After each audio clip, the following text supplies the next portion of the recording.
Big fan of a bit of squid. Good morning. Hello, my name's Nathan and welcome back to the internet. Today I will be providing you with another video. However, it's very early in the morning.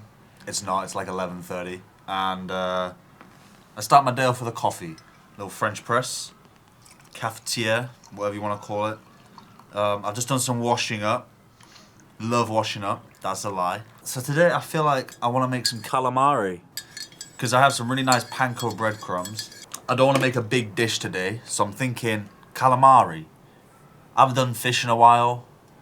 Hopefully the fishmonger's got some squid for me. If he doesn't, then we won't be making calamari. But yeah. It's what I'm feeling. I'm thinking to do it with a roasted garlic, lemon, aioli. I feel like that would be delicious. We'll have a great day. It's gonna be a little casual video. I hope you enjoyed the last video. And yeah, we'll see where we go. Comment down below if you're a coffee drinker. I know some people aren't, some people are. I don't know how you can't live without coffee. Now, I've been very fortunate that I've been able to try a bunch of different coffees around the world when I've been traveling. And Turkish coffee is up there. I love it. But I love all coffee. There's not a coffee I haven't liked. So let me know, are you a coffee or a tea drinker? Alright, but before this calamari business happens, I need breakfast. So I'm gonna go make myself a breakfast burger, because I've got burger buns left over. But I need bacon. Also, if anyone wanted an update on those Amazon affiliate links, yeah, I've not done it.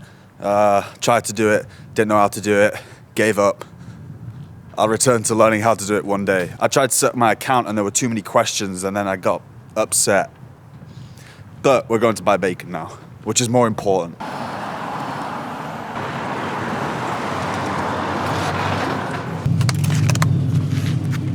Making calamari, but not with this. Thank you very much. Have a good day. It's cheap shit bacon, but sometimes you just gotta do it, you know? Sometimes you just can't always live that life of luxury. Oh no. Right. Little trick for your tin foil if this happens. Remove as much as you can. And as you can see, we've missed some layers here. So what you want to do is take that piece you scrunched up and preferably over a surface you're not cooking on. Because you might end up with little pieces of metal everywhere and you obviously don't want to eat that. So I'm going to do it here and be careful. You just want to take this bit and lightly scrape it. And you see how it's just all unraveled there. But I seem to have found an issue that my tin foil has actually been like, how do I describe it? It's like something's poked it, so it's actually made indentations. So every time I'm unrolling, it's gonna rip like this. So this is probably like a throwaway now, or you just keep going until the layer's clear. Okay, there we are. Back to cooking. This straight in the oven. And toast your bun. Once that's done, we're gonna take this out, a little bit of oil, fry an egg. I'm gonna put a slice of cheese on, so we're gonna have bacon, egg, cheese, breakfast, burger situation.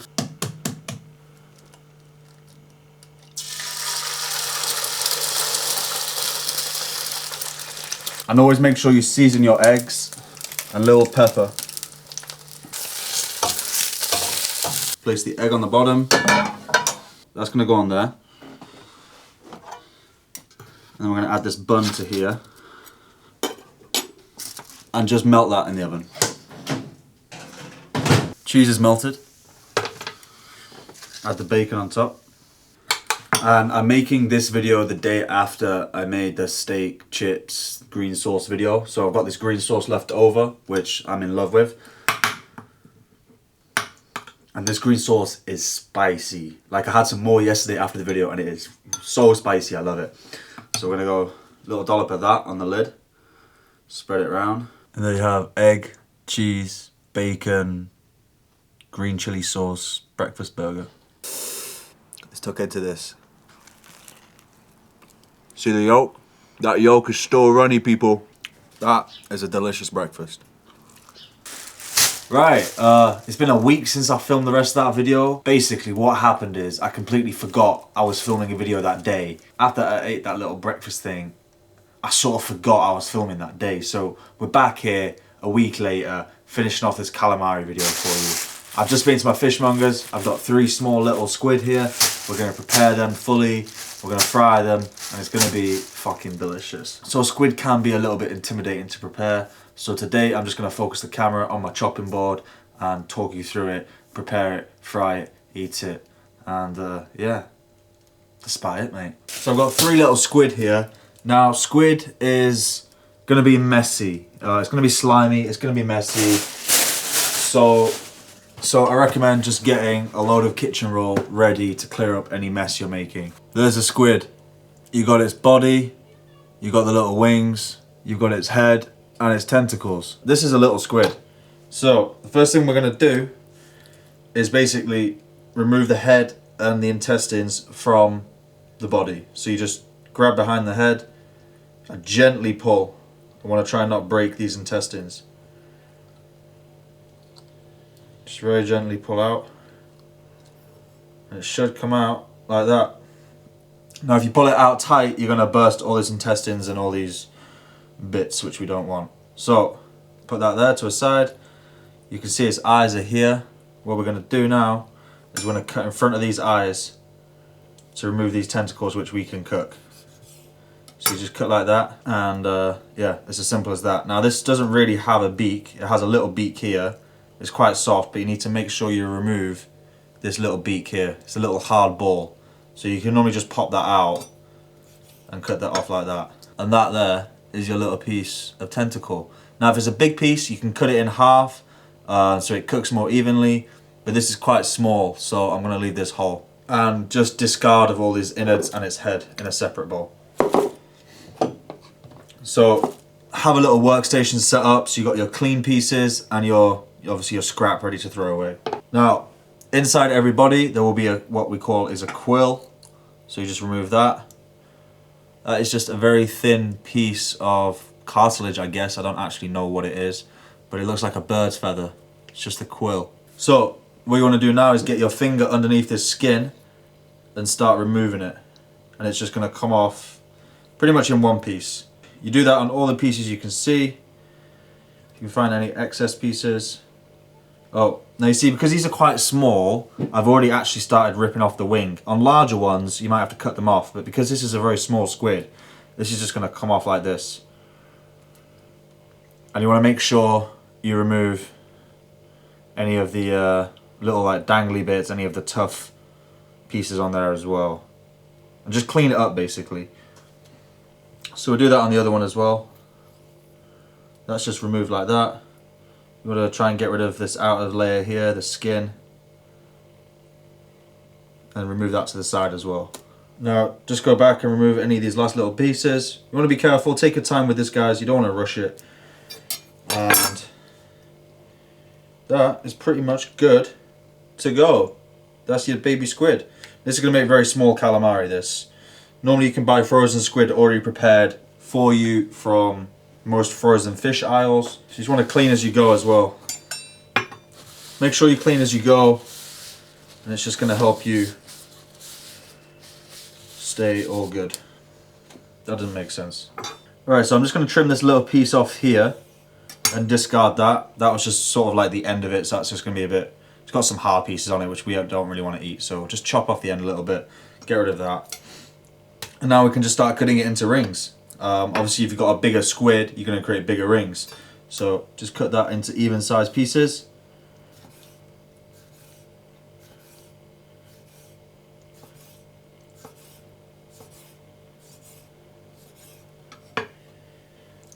And you should be left with some little calamari rings ready to be breaded and fried. Again, I didn't actually check the inside of this, so there are going to be some little pieces you want to remove as well. And I don't know why I forgot to do that, but I'm telling you now. You just want to go and double check all these pieces to make sure they're fully clean. Normally what we do is normally what I do when I was in the kitchens before is we turn them inside out and clean them, but I couldn't turn this one inside out because it was so small. So normally you turn it inside out if it's a big one, clean any of the excess little pieces of scrap off, and then you're good to go. But that is a nice little pile of calamari. I'm going to add that to our clean plate. And now just repeat for your remaining ones. So I've got all my squid prepared now, and we're just going to give it a quick rinse off just to ensure we've got rid of any of the broken ink, because I broke one of the ink sacs on the second or third squid, so some of it got a bit messy. And just to make sure, you know, that we've got rid of any of the bits of funky intestines, just in case there's any lingering on the outside. So give it a quick rinse now.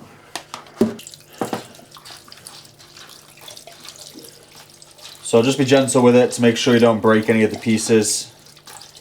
And move it all around and just ensure you're thoroughly washing it. And then just drain it onto some kitchen towel. Now you've just washed raw fish at home in your hand wash and your everyday sink. So make sure you thoroughly disinfect your whole work surface, scrub it down with hot water and clean it all just to make sure we don't have any cross-contamination. Now we're just going to set up a quick pane station, some seasoned flour, some egg and some panko breadcrumbs. Pane station set up. Seasoned flour with paprika, chili, salt, pepper and some cayenne. 3 beaten eggs and Japanese panko breadcrumbs. You're just going to take your squid, lay it in your flour, coat it, drop it into the egg, other hand for the egg, make sure they're all coated, and then into the panko. Make sure it's well coated and press in a little bit just to ensure those breadcrumbs stay on. Now I'm going to transfer all these pieces to a plate ready to fry. I have some oil just heating up here. Now I don't have a thermometer, and I've never had a thermometer at home. I had one when I was working as a chef because it's very important to check, but I sort of just guesstimate. I throw a little bit of like egg flour, a little bit of batter mix into the oil just to test to see how hot it is. So repeat all that process for every single piece and then we're ready to fry.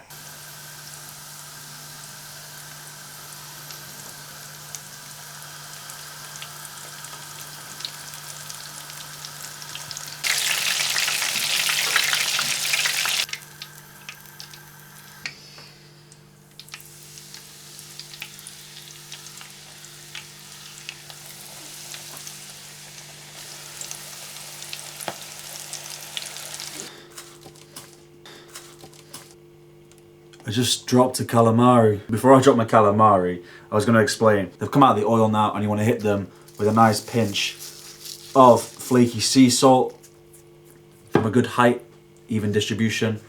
And you only want to fry these for a couple of minutes because you don't want to overcook them. You can get chewy calamari. Now, whilst I was making this, I completely forgot that I was supposed to be making a roasted garlic aioli as well. So it looks like we're just going to have to go with mayonnaise. I'm going to put some hot sauce in it though to make a little dip. But next time I would like to have made a roasted garlic aioli. I just completely forgot this time. But yeah, that is how you make calamari. Let's straighten you up a bit. That'll do. Alright. Made myself a little bit of sriracha mayo. It's my favourite. I love it. Calamari. Into the sauce. Fucking delicious, mate. It's not chewy. It's crispy. Big fan of a bit of squid. Let's go for a wing. Divine.